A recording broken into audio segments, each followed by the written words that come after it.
দেখুন, আর্থিক সমস্যা তো আপনার লেগেই রয়েছে। আর্থিক সমস্যা সমাধানের জন্য বহু পরিশ্রম করছেন, বহু প্রয়াস করছেন, কিন্তু আর্থিক সমস্যার সমাধান দেখতে পাচ্ছেন না।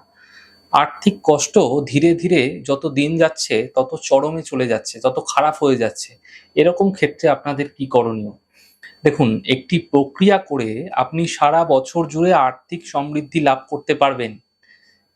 কি করবেন?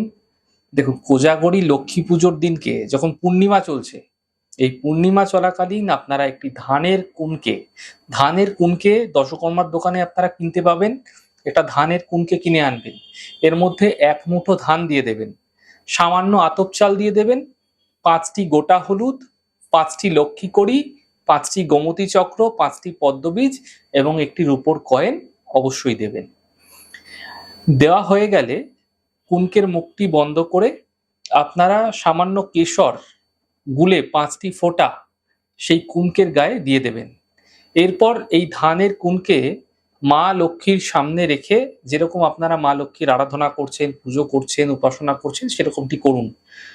এবং পুজো শেষ হয়ে গেলে এই কুনকেটিকে হলুদ রঙের কাপড় দ্বারা মুড়বেন। রেশমি কাপড় হলে ভালো হয়। হলুদ রেশমি কাপড় দ্বারা মুড়ে আপনার অর্থ রাখার স্থানে রেখে দিন।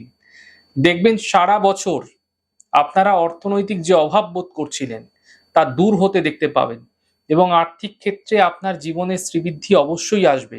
এই সহজ প্রক্রিয়া আপনাকে আর্থিক ক্ষেত্রে বিশেষ লাভ এনে দেবে। এই প্রক্রিয়া প্রত্যেক বছর করে যান। দেখুন, আর্থিক সাফল্যের জন্য আপনারা জীবনে অনেক কিছুই করে থাকেন, অনেক প্রক্রিয়া আপনারা করেন, কিন্তু এই ছোট্ট প্রক্রিয়া করে দেখুন, নিশ্চিতভাবে মা লক্ষ্মীর কৃপা আপনার জীবনে বর্ষিত হবে এবং আর্থিক ক্ষেত্রে সাফল্য মিলতে দেখতে পাবেন।